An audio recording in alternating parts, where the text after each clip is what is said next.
Hey there, Star Wars fans. This is just me, Ted, 1969. Today I'm going to show you my first Star Wars memories, and this is in response to Star Wars fan Tommy's video contest he has going on. So, this is my first Star Wars memory. I remember being a kid in 1977, hadn't seen the movie yet. I don't think I'd even heard it was a movie yet.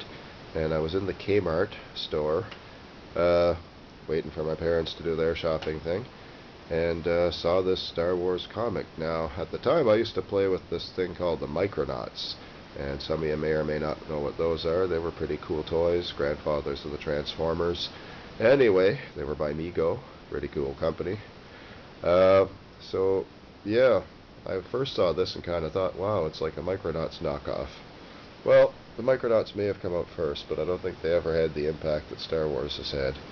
So we're looking at the cover of the giant-size comic, and it was based on the original regular comic format Star Wars. And this is a reprint, and you can tell that because it's a 35-cent copy. Back around the 70s we had the fuel crisis and caused inflation and all that at the time, and I remember comics being a quarter when I was a kid, and then they went up to 30 cents and then 35 cents all within the span of a year or so. So that was kind of a big deal when your allowance was maybe $2. So I grabbed this comic off the shelf, and I see this whole thing, you know, there's a picture, a real life picture, and there's a couple of robots, and I'm thinking this is pretty cool. And of course we've got this great 70s artwork here, which you may think is not so good today, but I've always had a soft spot for the Silver Age, Bronze Age comics and the styles of those days. So just pretty cool stuff. I'm just gonna thumb through a few pages at a time here to show this to you. They did some nice full page spans, spreads. And yeah, so we go through, and here's a Star Wars movie poster, or I guess it's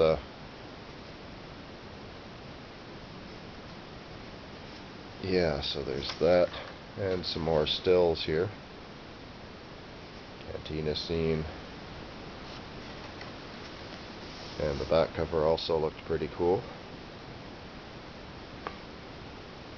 So then we got the second comic book in the giant size format, number 2, and I think these were about 3 comics worth of comics in one package here. Beautiful front spread, and another one here.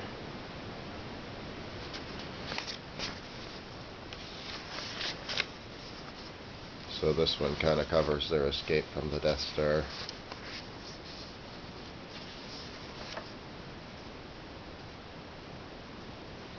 And you've got Luke and Biggs. I always liked the idea of Biggs in the movie. It's too bad he didn't have more development as a character.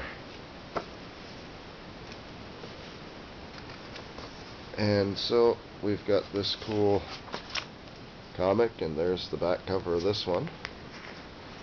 Looking pretty menacing.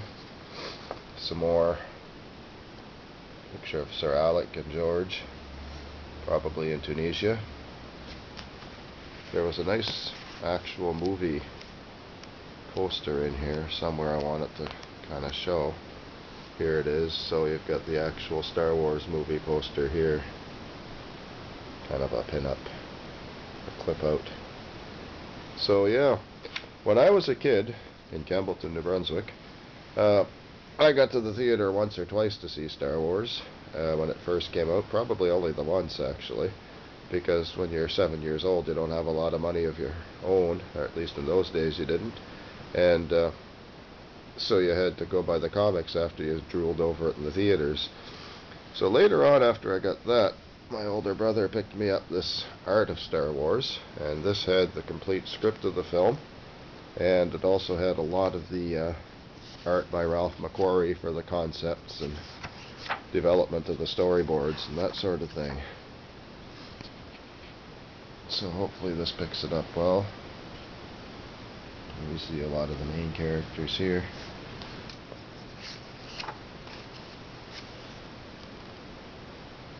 And Ralph McQuarrie really was basically the heart and soul of Star Wars. I mean, George Lucas imagined it and brought it to us, but Ralph gave it real perspective, I guess, and how things looked. Always liked this version here. Kind of reminds me of the robot from that original sci-fi movie Metropolis, which came out in 1924 or 1928 or something. When I was a kid, I thought stormtroopers were robots. It took me a little while to realize they were guys in armor. I think they would have been even cooler as robots, more disposable, like the red shirt fellas in Star Trek.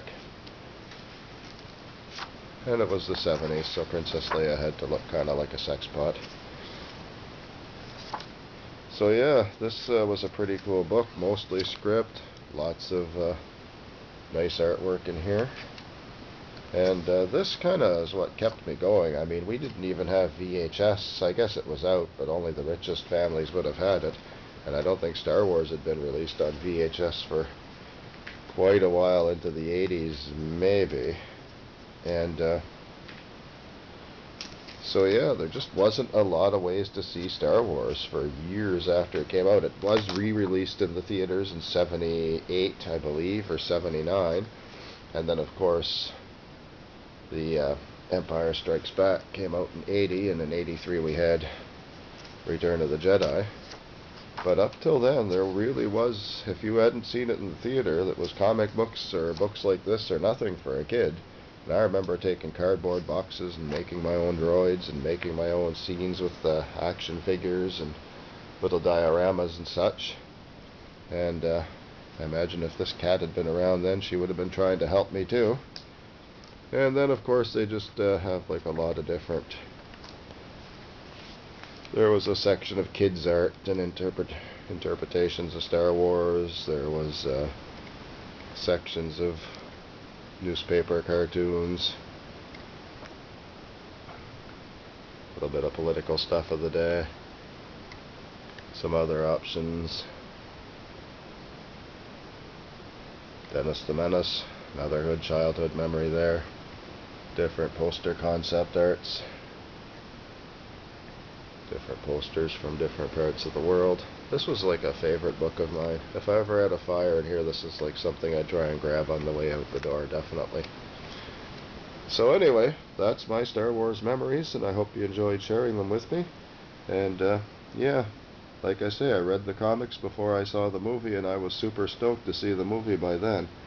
So I think ever since then it has been and always will be my favorite movie of all time. It's just a real good story that spans the years, and it's a true classic in that it'll always be able to be told, and that'll be what keeps us going. So, may the Force be with you, and have a great day.